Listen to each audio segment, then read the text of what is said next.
Débat et controverse sur BFM Business. Nicolas Dose accueille les experts. Bonjour et bienvenue à l'actualité économique du jour. On va évoquer les retraites. La grève, bien sûr, c'est le sujet du jour. La croissance revue à la baisse par la Banque de France. Faut-il s'en émouvoir? La Banque de France revoit à la baisse de 0,2 points la croissance 2020 à 1,1%, tandis que Bercy espère toujours 1,3%. Mais la consommation se fait désespérément attendre. N'y voyez pas un impact économique des grèves. L'INSEE a parfaitement documenté ce que les mouvements sociaux peuvent représenter en impact de croissance et c'est généralement assez marginal. Le SMIC prendra bien 1,2% au mois de janvier, ça fera 15 € net en plus par mois pour un temps plein à 35 heures. Il n'y aura pas de coup de pouce, faut-il préférer la prime d'activité au coup de pouce? Et puis cet éternel débat, moi, qui m'intéresse pas mal quand même, sur l'idée du SMIC par région, comme il a déjà existé en France. Et puis les 35 heures ont 20 ans, alors personne n'en parle, mais au moment où l'on nous dit qu'il va falloir travailler plus, est-ce qu'il faudrait oser politiquement rouvrir ce débat et peut-être se dire, tiens, les 35 heures ont 20 ans, elles ont peut-être vécu, revenons en arrière. Voilà. Après, j'ai des questions un petit peu plus internationales autour de la règle du zéro déficit qui n'est plus un tabou en Allemagne. Et puis, le grand plan de relance par l'écologie qui a été souhaité par la Commission de Bruxelles à 1 000 milliards d'euros en 10 ans. Cette idée que la croissance verte sera l'Eldorado de la croissance de demain. Une question à laquelle moi je ne crois pas. Je pense que c'est une pure illusion, mais on essaiera de l'évoquer. Virginie Calmels, bonjour. Bonjour Nicolas. Entrepreneur et présidente du conseil stratégique de WeCare. Vous avez aussi publié J'assume aux éditions de l'Observatoire. Alain Madelin, bonjour. Bonjour. Co-fondateur du fonds Latour Capital et Henri Sterdignac, bonjour. Bonjour. Co-animateur des économistes atterrés. Les retraites, la grève, vous en êtes où, Virginie Calmels, de votre réflexion autour de ce sujet sans fin? Alors d'abord, c'est un sujet passionnant et d'ailleurs les Français se passionnent. Je crois qu'il part d'un mauvais pied, c'est qu'on a menti aux Français pendant la campagne présidentielle. Pendant la campagne ? Bien sûr, en essayant de faire croire qu'il n'y aurait pas de problème d'équilibre des retraites et que finalement, c'était une promesse du candidat Emmanuel Macron, on ne toucherait pas au fameux âge pivot qui serait celui qui permettrait d'équilibrer le système. Et puis, autre remarque, c'est quand on part sur un mensonge, c'est compliqué après de réintroduire cette notion. On voit bien la difficulté actuelle autour de cet âge pivot qui a été réintroduit. Pour autant, il est évident aujourd'hui que pour moi, on ne peut pas être un responsable politique sans s'occuper de l'équilibre du système et que faire l'impasse sur l'équilibre du système serait désastreux, c'est-à-dire une réforme par points où on se moquerait finalement du fameux âge pivot d'équilibre. Mais deuxième sujet qui me frappe, c'est qu'il n'y a qu'en France qu'on n'arrive pas à sortir de notre sacro-sainte approche étatiste de tous les sujets. Et donc les retraites ne font pas exception. On est encore dans un système où on regarde le système des retraites par le prisme de l'État omniprésent et donc le gros mot actuel, c'est capitalisation. Il ne faut pas le prononcer. Ce serait, vous voyez se succéder à la télé tous les dirigeants politiques de droite, de gauche. C'est toujours, heureusement, on sauve le régime par répartition. Mais en quoi ce régime est réellement meilleur pour les gens? Est-ce qu'on n'est pas là encore en train de leur mentir alors qu'il aurait mieux valu introduire, de mon point de vue, un sujet de débat, mais intéressant, qui est de savoir quelle dose de capitalisation dans le système français il fallait introduire pour justement avoir un régime plus juste, plus équitable, surtout financé, et qui permette aux gens, en capitalisant 1 € dans leur retraite, de pouvoir derrière se dire qu'ils vont récupérer cet euro, alors qu'aujourd'hui les jeunes ne nous l'auront pas. Hein. Ils n'ont aucune espèce d'illusion sur le fait que est-ce qu'ils toucheront un jour une retraite, c'est loin d'être certain pour eux. Et tous ces débats sont finalement un peu déconnectés, me semble-t-il, de ce qui aurait dû être la cible. La cible, c'est d'avoir évidemment un régime qui soit financé, d'avoir des gens qui soient rassurés sur leur devenir et leur avenir, les jeunes bien évidemment. Un peu tout le contraire. Alors. Aussi, parce que je sais qu'on en avait déjà parlé sur ce plateau, de quand même essayer de baisser la dépense publique ou en tout cas d'optimiser tout ça. Parce que là, on parle comme d'habitude de l'étatisme, mais qui se moque des dépenses publiques et qui se moque de l'équilibre budgétaire. Donc ça fait beaucoup pour vous dire que moi, je crois que c'est beaucoup de monde dans la rue pour un système auquel je crois. Je ne dirais pas que je suis opposée au système, je dis qu'il manque sa cible. C'est-à-dire que Madame, la cible... vous êtes complètement hors sol. Alors, vous êtes hors sol, il n'y a rien d'autre à dire. Vous êtes hors sol, c'est-à-dire vous êtes complètement en dehors du sujet. la France a choisi un système de retraite par répartition. Et elle ne doit pas changer toute sa vie. Tous les gouvernements l'ont proclamé. La capitalisation n'est pas désirée par la masse des gens. Mais est-ce que vous leur avez expliqué, on peut toujours maintenant en parler. Laissez-moi parler. Non, ensuite, allez-y, vous nous parlez d'étatisation. Le système tel qu'il existe actuellement, c'est en grande partie un système professionnel. Il y a des régimes de non-salariés, il y a des régimes... Il y a des régimes qui sont gérés par les partenaires sociaux, l'Agirc-Arrco. Là, c'est l'État qui veut s'en emparer, mais ce n'est pas dans la logique du système. Le système peut très bien fonctionner avec les partenaires sociaux. C'est vous qui faites une assimilation erronée entre l'État et puis la sécurité sociale, qui est quand même, il ne faut pas l'oublier, l'affaire des partenaires sociaux. Ensuite, votre obsession de diminuer les dépenses publiques, c'est très gentil. Seulement la retraite, c'est pas une dépense publique, c'est une dépense sociale. C'est totalement autre chose. On va avoir de plus en plus de personnes âgées. D'une certaine façon, il va falloir arbitrer. Il n'est pas stupide de dire, on va leur donner, ils vont recevoir une part un peu plus importante du PIB. Et par ailleurs, il est tout à fait clair. Pour les gens qui savent, qui connaissent un peu le système, que dans un système par points, automatiquement, il y a un système, d'une manière ou d'une autre, il y a de l'âge pivot, c'est-à-dire qu'on ne touche pas le même niveau de retraite selon qu'on part à 61 ans ou à 69 ans. Il suffit de regarder l'exemple de la Suède. Ça a été dit lorsque monsieur le candidat Emmanuel Macron a présenté son projet. Les gens, on a dit clairement, dans ce projet, naturellement, il y a un âge pivot, c'est-à-dire les gens qui partent tôt auront des baisses de retraite, et ceux qui partent tard auront une retraite. La notion d'âge pivot n'apparaissait pas dans le programme. C'était l'âge légal à 62 points barre. L'âge pivot est arrivé dans le débat après le rapport de Devoise. Tout dépend ce que vous appelez âge pivot, mais le fait que le niveau de la retraite dépend de l'âge où on part et que c'est injuste parce qu'on ne tient pas compte des disparités de possibilités de se maintenir en emploi selon la carrière, ça a été dit. Lorsque Bozio et Piketty ont présenté leur projet, et ça a été dit quand ça a été repris par Macron. Si vous me permettez, allez-y, Virginie Calmès et Alain Madelin, allez-y aussi. Comme étant hors sol, je voudrais préciser qu'il me semble, pardon monsieur, mais que ce qui est important aussi pour le gouvernement, c'est de lutter contre le chômage, et que ça aussi, ça fait partie du sujet des retraites et de l'équilibre du système. Et qu'évidemment, quand on a moins d'actifs, forcément, ça va être plus compliqué d'équilibrer le système. Mais pardon, c'est très symptomatique, votre attaque virulente sur le fait que j'ose prononcer le sacro-saint mot de capitalisation et tout de suite vous dites vous êtes hors sol. Mais pardon, parce que pour vous être hors sol, c'est essayer de penser différemment de ce qu'on a fait dans notre pays pendant des décennies. Est-ce qu'on peut réellement aujourd'hui se satisfaire et se dire dormez braves gens, il y a des gens qui pendant des décennies ont pensé que c'était le système qui était le bon et vous le dites, c'est le système par répartition, c'est un acquis, on n'a même plus le droit de se poser la question. Vous pouvez vous poser la question. Le fait est que la question n'est absolument pas d'actualité, parce qu'aujourd'hui, si on met sur pied un système par capitalisation, ça voudrait dire qu'il y aura une génération qui paiera deux fois.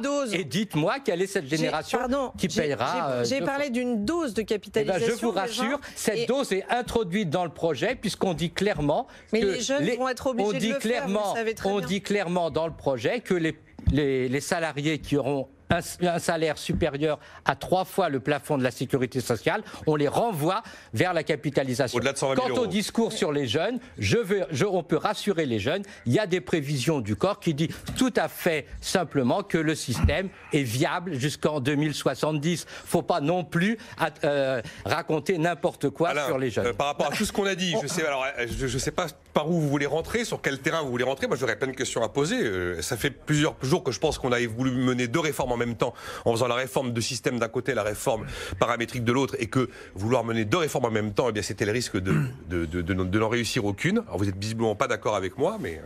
Oui, j'espère qu'on pourra revenir dans quelques instants sur l'histoire effectivement de l'âge pivot et comment on est arrivé à cette construction baroque. Je pense que sur le fond, c'est une excellente réforme.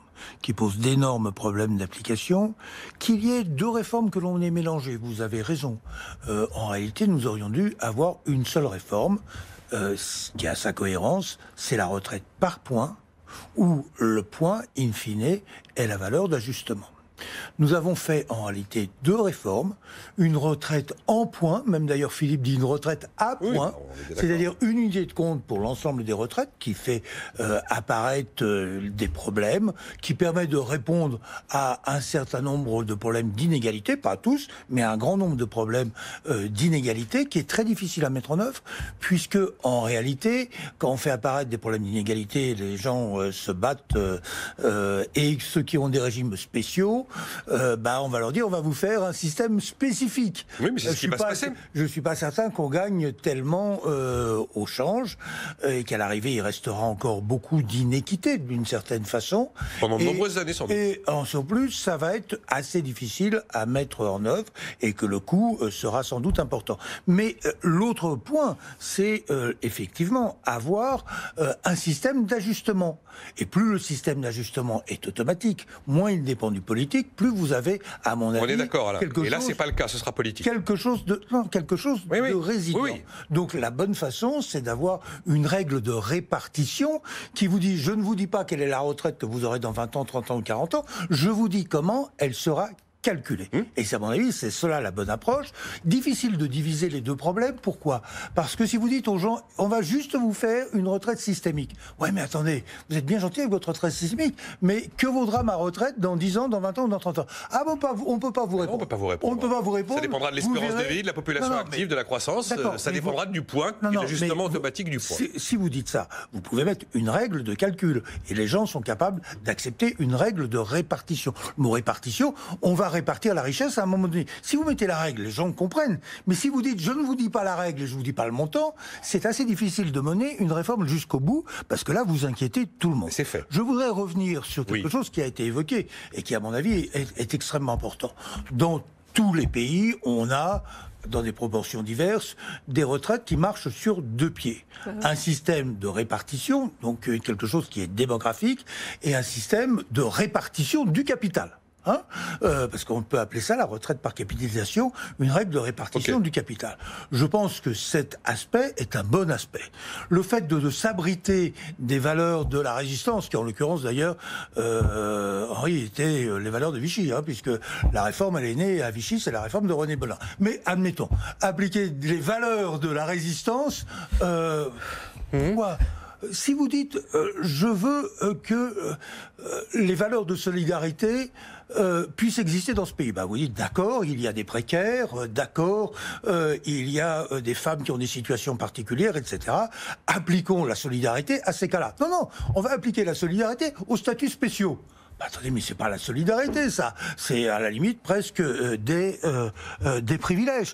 La règle de la solidarité, pour dire quoi ? Pour dire que au fond, c'est une valeur supérieure que de refiler la facture de sa retraite à ses enfants. On appelle ça la solidarité. Mais je veux bien. Mais actuellement, Henri, je veux bien ce discours qui est tout à fait sympathique, venant de personnes qui effectivement souhaitent l'extension de leur part de marché, c'est-à-dire l'extension des marchés financiers avec les résultats qu'on sait. Mais non. Mais aussi, excusez-moi, vous êtes caricaturaux, je peux l'être aussi. Ah oui, franchement. La question, c'est de savoir qu'est-ce qui est un privilège ou pas. Je veux dire, le fait de dire on a un système dans lequel, grosso modo, on essaye d'effacer les accidents de carrière, dans lequel on essaye de tenir compte de la pénibilité du travail, dans lequel on essaye que effectivement les bas salaires aient une retraite satisfaisante. Tout ça, ça fait partie de notre modèle social. Mais on est d'accord avec ça. Il est normal qu'on essaye de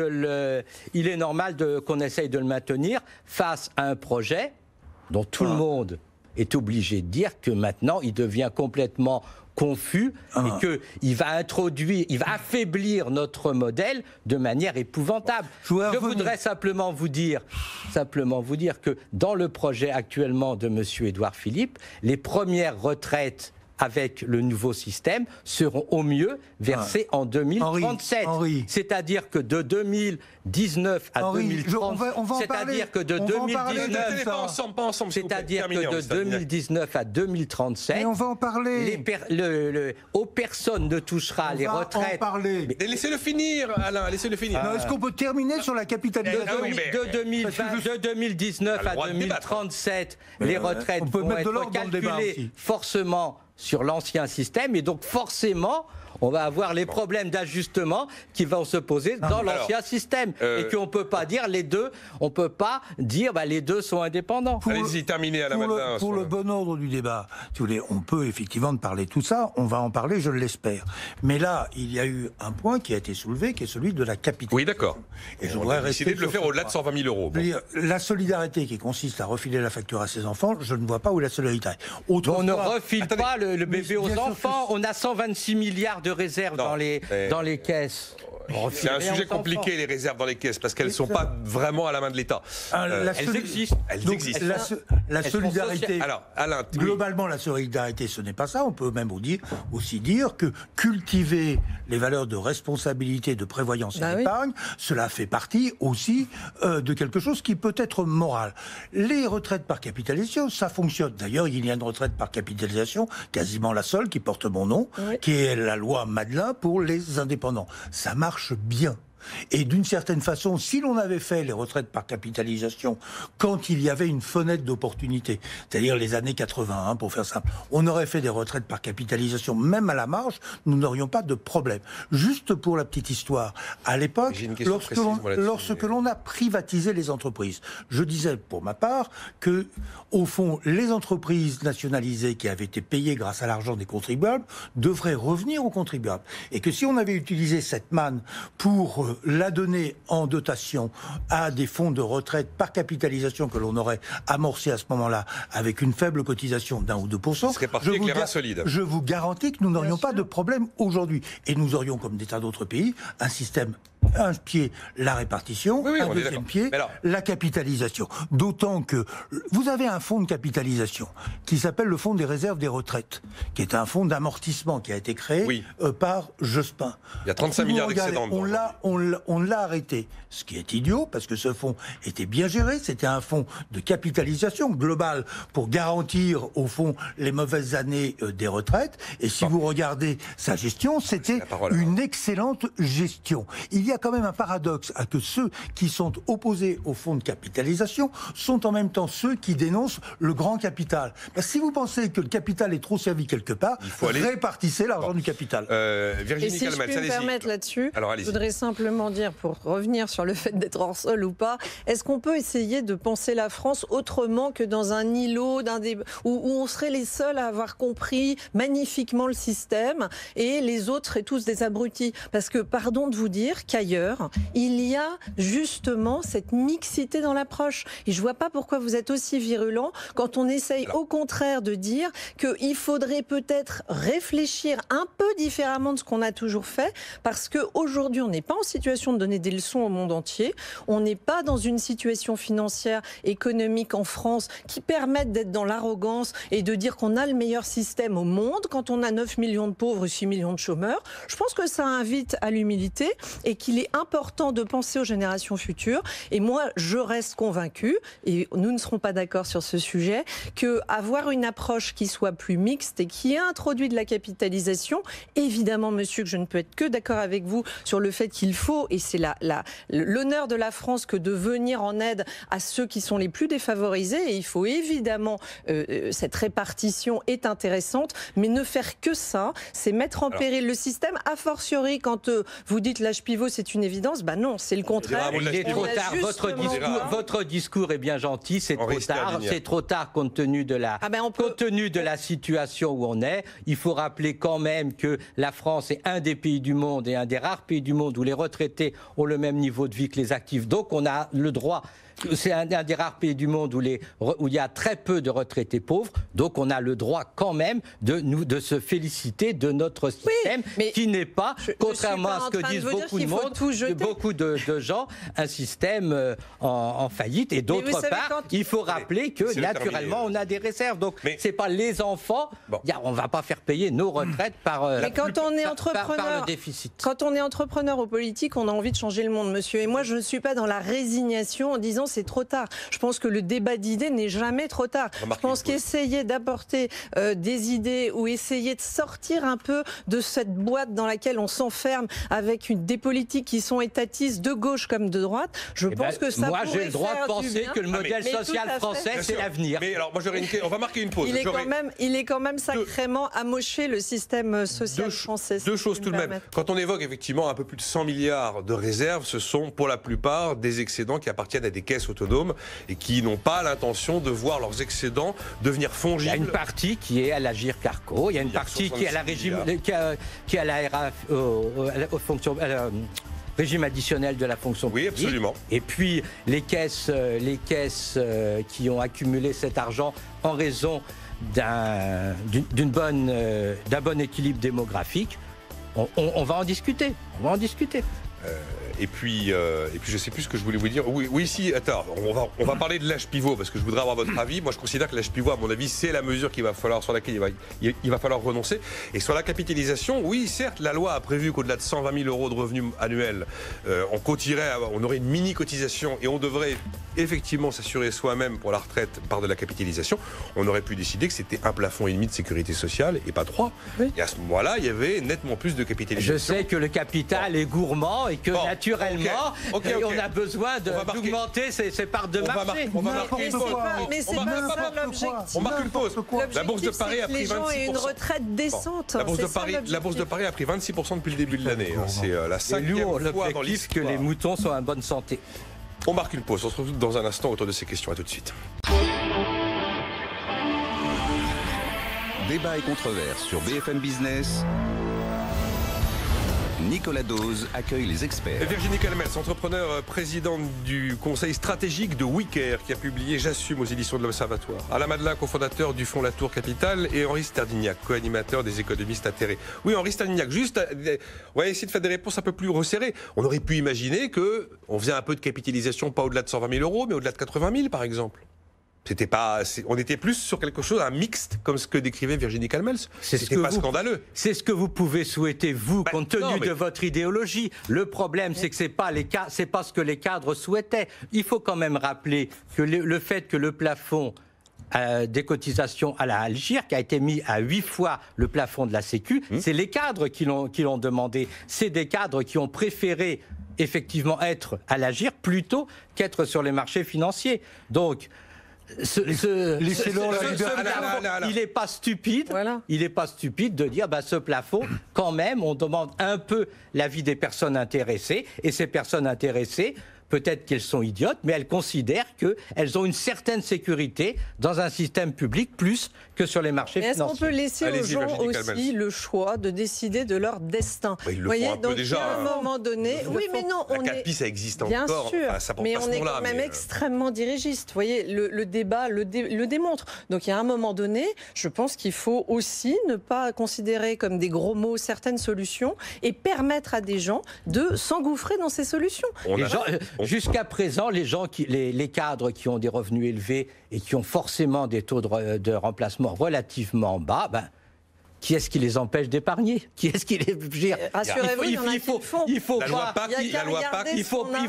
quand même regarder les choses. Pour ces gens-là, la retraite publique, c'est une garantie en plus de l'épargne qu'ils font. Voilà. L'âge pivot à la Madelin, est-ce qu'il n'est pas temps de renoncer à cet âge pivot? Je pense qu'on a voulu courir 2 lièvres à la fois et que c'est un mauvais calcul. C'est un mauvais calcul sûrement. Non pas de courir 2 lièvres à la fois, mais au fond d'avoir une variable d'ajustement des retraites qui est un bricolage.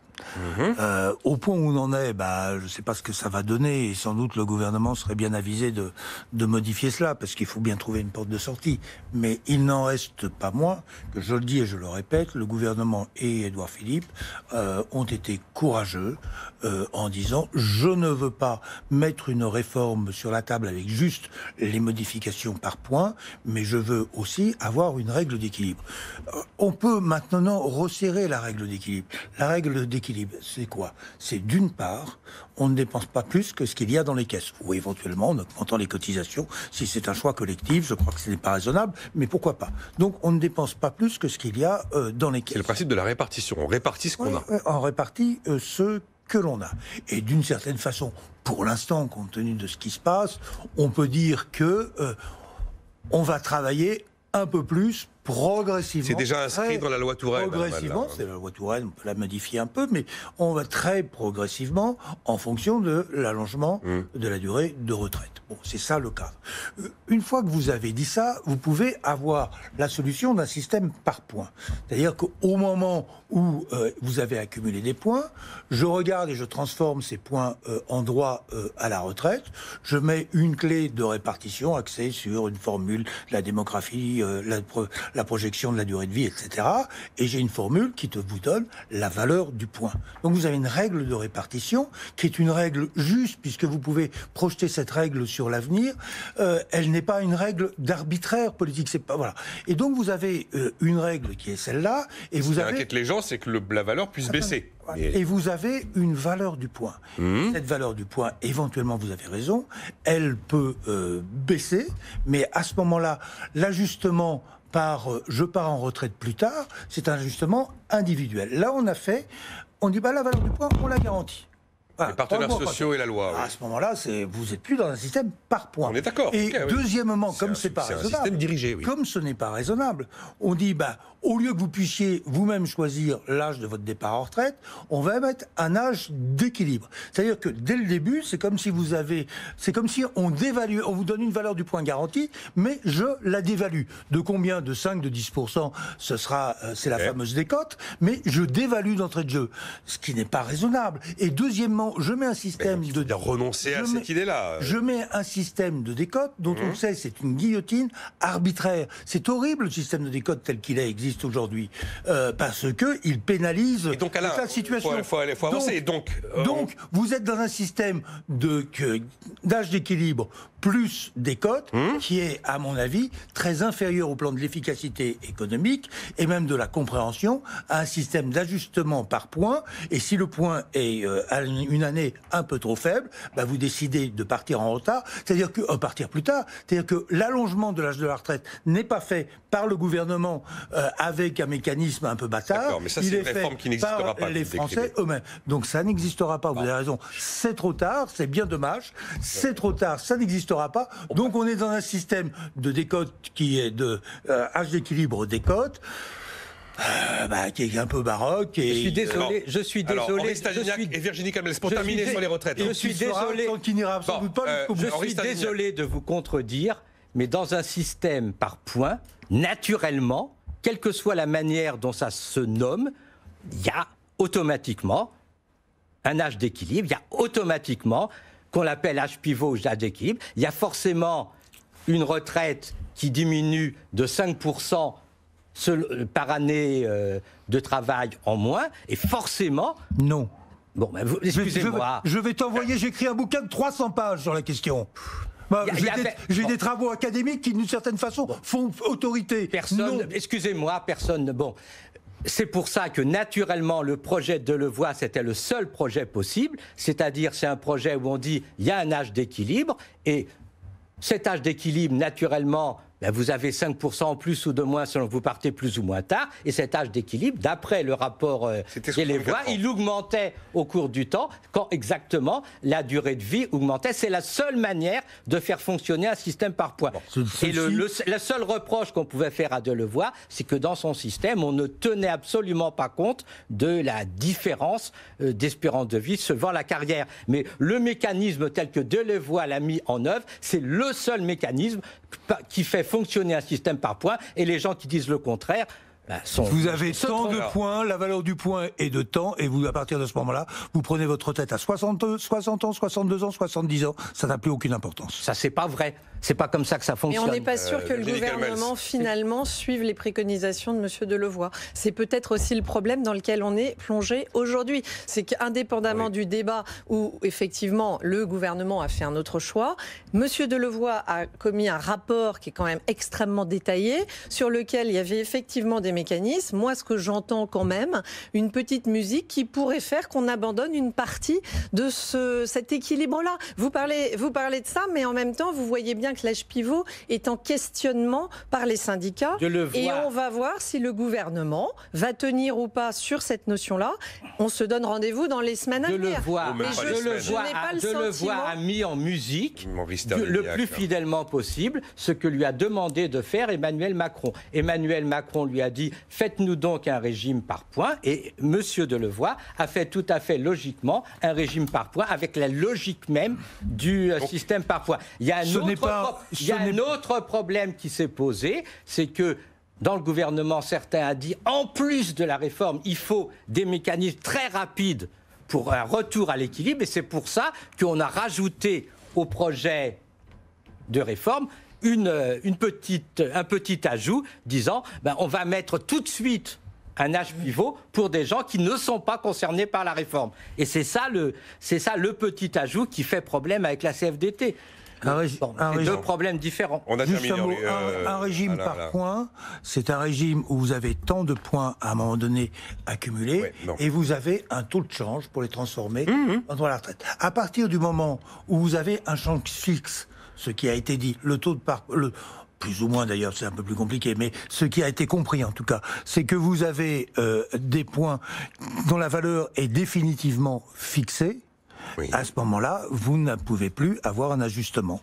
Et donc, vous êtes obligé de bricoler un système. C'est celui de l'âge d'équilibre avec une décote préalable. C'est-à-dire que progressivement, si vous repoussez l'âge d'équilibre, vous aurez, d'une certaine façon, au fond, des points qui seront dévalués régulièrement. C'est le système suédois, c'est le système de tous les pays qui ont un système... Mais je ne connais rien. Mais c'est pas exactement... Vous n'y connaissez rien, je suis désolé. Mais je regrette beaucoup de devoir vous le dire, mais vous n'y connaissez rien. Les paramètres existent, malgré tout, dans tous les systèmes quand même.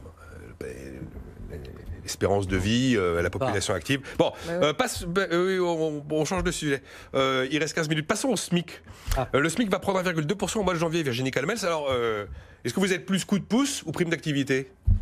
Dit comme ça, je vais être plutôt prime d'activité. Comme le groupe d'experts sur le SMIC. Mais il n'y aura pas de coup de pouce. Mais en revanche, vous aviez parlé du SMIC régional. Alors, après, il y a aussi l'idée, faut-il un SMIC régional ou pas ? Je trouve que c'est un bon débat parce que je crois, et c'est un peu comme sur les retraites, je pense que ça fait des décennies qu'on a un État jacobin et je crois à la régionalisation. Moi, je plaide même pour l'indépendance fiscale des régions, des grandes régions. Qui est de moins en moins le cas. Et bien sûr, non mais monsieur va me dire que je suis hors sol simplement parce que je propose des choses différentes. Moi, je crois que c'est ça qui est intéressant, c'est de sortir un peu, de renverser la table et de sortir de ce qu'on a fait pendant des décennies. Sur le SMIC, évidemment, et les Gilets jaunes ont été un très bon exemple, qu'est-ce qu'a fait l'État ? Saupoudrer 17 milliards en 17 minutes. Est-ce que, justement, la réflexion sur le SMIC n'aurait pas été intéressante ? C'est-à-dire de se dire qu'au fond, à un moment donné, il y a une réalité, c'est que des gens qui travaillent ont des fins de mois difficiles. Vous avez ce débat, Virginie, puisqu'on a mis 90 € de prime d'activité. Mais alors, c'est pour ça que c'est pas une hausse de SMIC.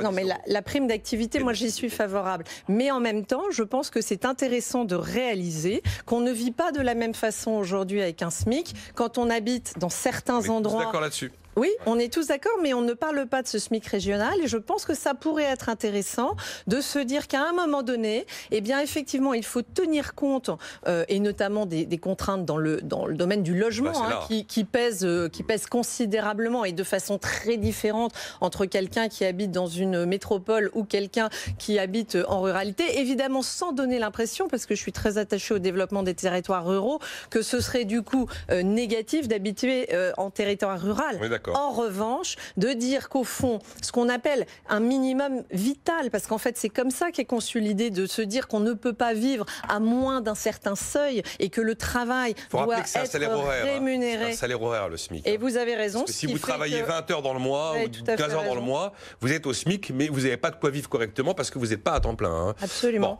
Bon, c'est le problème de le problème. Pourquoi peut-on préférer le SMIC à la prime d'activité? Parce que la prime d'activité a beaucoup de défauts. D'abord, on la perd. La prime d'activité ne donne pas droit à prestation chômage. Elle ne donne pas droit à prestation retraite. Beaucoup de femmes ne touchent pas la prime d'activité parce que leur conjoint a un salaire, trop élevé. Et donc, les prétendus avantages de la prime d'activité, le fait que ça coûte moins cher que la hausse du SMIC, etc., c'est dû à des problèmes qui sont pas socialement satisfaisants. Voilà, donc il n'est pas absurde de dire, dans un pays normal, le SMIC doit effectivement fournir un niveau de vie minimal, et ensuite il faut des allocations familiales qui tiennent compte de la situation des enfants. Maintenant, avec le RSA, la prime d'activité, tout ça est mélangé. Voilà, on a un système qui est très compliqué. On n'a pas encore fusionné prime d'activité, APL et RSA. Oui, mais ça va être encore pire. Il y a également ce problème. Excusez-moi, j'avais oublié. Il y a ce problème, c'est que la prime d'activité est menacée par le revenu universel d'activité. On ne sait pas comment elle va survivre. Dans le revenu universel d'activité, on dit on va surveiller, il va y avoir un contrôle de la recherche d'activité. Mais les gens qui sont au SMIC à plein temps, comment on va contrôler leur activité? Est-ce que donc et puis il y a le problème du recours non-recours. Il reste un non-recours. Il y en a moins, il en reste encore. On doit avoir 15% de non-recours sur la prime d'activité.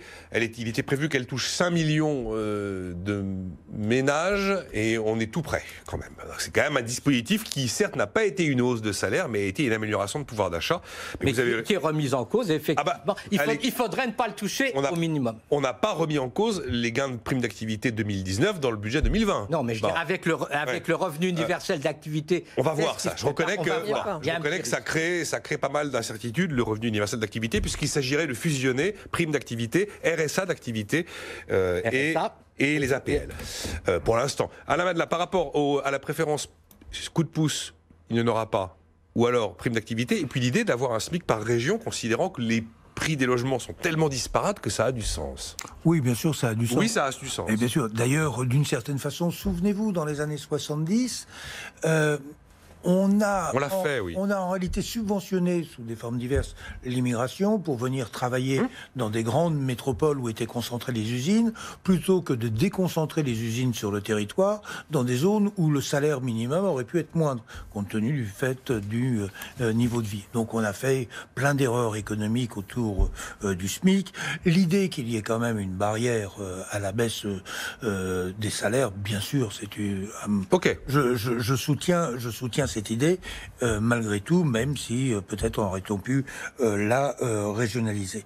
Derrière ça, il y a une autre idée qui est extrêmement importante, c'est que nous sortons, même pas encore sortis, de plusieurs décennies où, pour des raisons diverses, l'idéologie dominante, c'était que le coût du travail était trop élevé et il fallait le subventionner, et les salaires étaient, ou en tout cas le coût du travail, n'était jamais trop bas.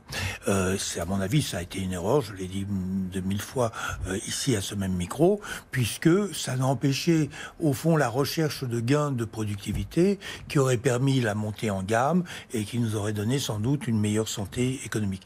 Et il y avait des raisons à cela. Il y avait le fait que la fiscalité était trop élevée sur les entreprises, donc on cherchait le coût du travail le plus bas de ça, mais c'est quand même le résultat de beaucoup d'erreurs. Maintenant, admettons que l'on repart sur de nouvelles bases avec Macron, l'idée d'avoir une part variable du salaire, c'est pas idiot, c'est-à-dire que Quand vous avez une rigidité sur le salaire et puis qu'arrive une crise économique, un retournement, vous avez la seule solution, c'est le licenciement, ce qui est une méthode un peu barbare, là où vous avez éventuellement une petite part flexible sur... Qu'est-ce que vous appelez une part flexible? Une part flexible sur le salaire. Vous avez le salaire fixe, et puis vous avez un salaire variable, ce qui n'est pas forcément une prime d'activité, parce que sur ce salaire variable, vous pouvez payer tout est fait, les cotisations sociales. Ça n'existe pas à tous les niveaux de salaire, le fait d'avoir un fixe et un variable. Mais c'est ce que je suis en train de vous dire. D'accord. Et ce ne serait pas idiot d'avoir une part variable du salaire. Nous sommes quand même dans une situation où vous avez trop de travailleurs pauvres, vous avez des difficultés qui sont extraordinaires, et donc l'idée d'avoir une politique, j'allais dire, un peu volontaire de valorisation salariale, ce serait la meilleure idée que pourrait développer le patronat et un gouvernement intelligent. Donc vous êtes favorable à des hausses de salaire? Oui, globalement, je suis favorable des hausses de salaire. Mais c'est la revendication première de la société. Des hausses de salaire méritées. Il faut qu'il y ait des gains de productivité, il faut qu'il y ait l'investissement. Et là, on parlait du SMIC, y compris sur le SMIC? Une décision politique, puisque le SMIC est un choix politique, donc une décision politique d'aller au-delà de la règle de calcul habituelle qui prend par l'inflation. Je ne peux pas. Une partie de l'inflation. Je sais bien évidemment, comme tous les économistes, les effets pervers que peuvent avoir une hausse du SMIC. Oui. Mais en même temps, c'est à la mode, mais en même temps, je sais aussi tous les dégâts sociaux que peuvent provoquer des salaires. Il fallait un coup de pouce, Henri Stardignac? Ça aurait été sympathique d'avoir effectivement un coup de pouce au SMIC. Bon, maintenant, la vie est parfois compliquée. Hein. La France a choisi une certaine stratégie qui est que on subventionne au maximum les emplois au SMIC et en même temps, on donne de l'argent aux familles des travailleurs pauvres, donc il y a une indépendance complète entre le coût du travail et puis le niveau de vie assuré aux familles de travailleurs pauvres, ce qui d'un certain côté on peut dire c'est sympathique. Le défaut c'est que naturellement ça encourage les entreprises à... Ça encourage les entreprises à avoir des emplois précaires sous-payés, auxquels on donne aucune promotion et puis on voit... Ensuite, ces emplois, naturellement, il faut les aider avec la prime d'activité. Et voilà. Mais on est dans une histoire, il est très dur d'en sortir. Parce que naturellement, si on dit on augmente massivement les bas salaires, la grande distribution va nous dire il n'y a aucun problème, on remplace les caissières par des machines. Nicolas, vous souvenez qu'à de nombreuses reprises, j'ai soutenu l'idée de cet impôt négatif. Oui, bien sûr. Mais vous vous souvenez... Le revenu universel d'activité en a un petit peu le parfum. Vous vous souvenez toujours que j'ai dit attention, en même temps, ça a des effets pervers qui viennent d'être bien tracés. C'est-à-dire qu'effectivement, ça n'encourage pas les entreprises à faire des promotions.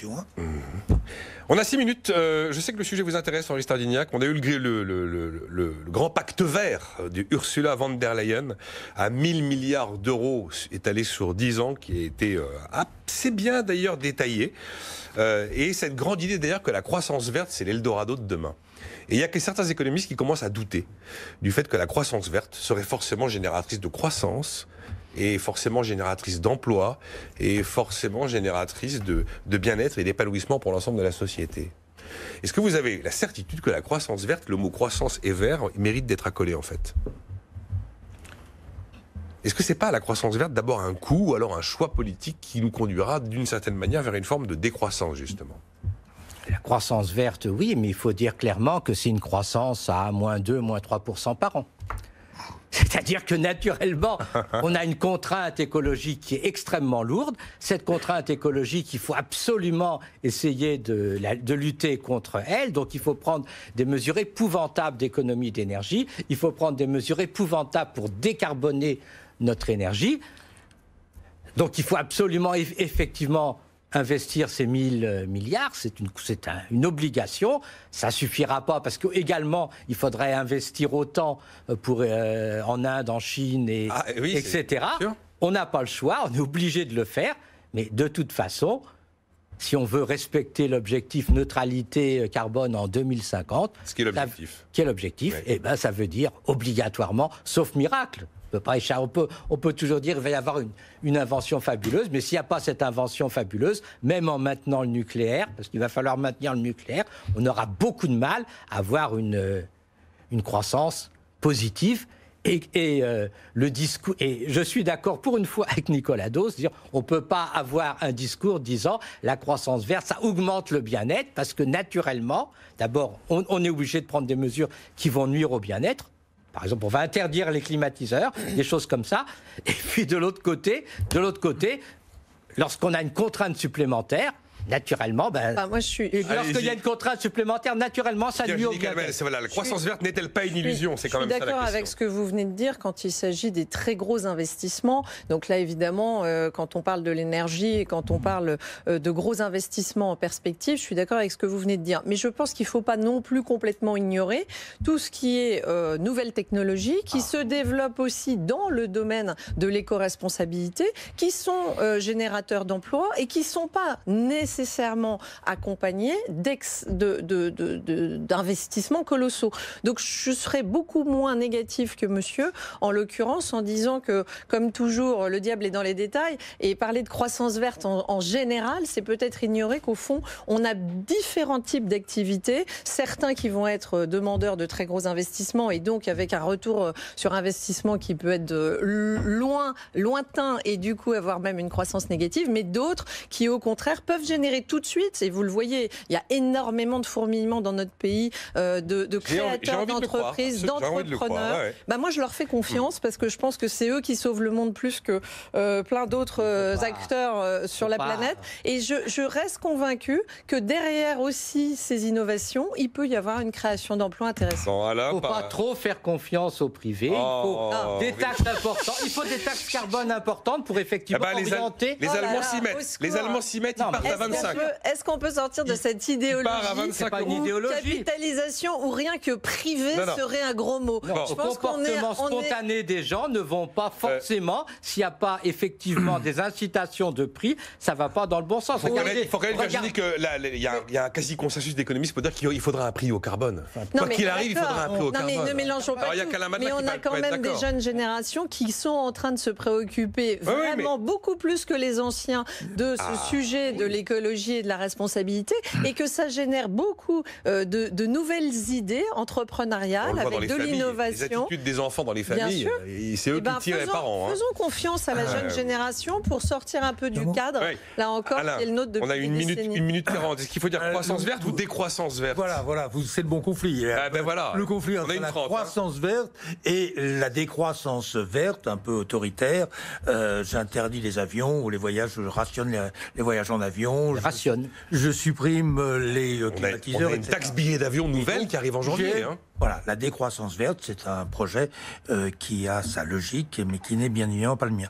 Puis vous avez la croissance verte. La croissance verte, il y a énormément d'innovations. Vous êtes sur le même terrain que Véronique de marché, le tri sélectif, l'économie circulaire, etc. J'ai moi-même été investisseur dans beaucoup d'entreprises de cette croissance verte. Donc vous avez là plein de progrès, plein de création d'emplois, donc c'est positif. Puis vous avez aussi, sur l'essentiel, c'est-à-dire sur l'économie décarbonée, l'attente d'innovations technologiques.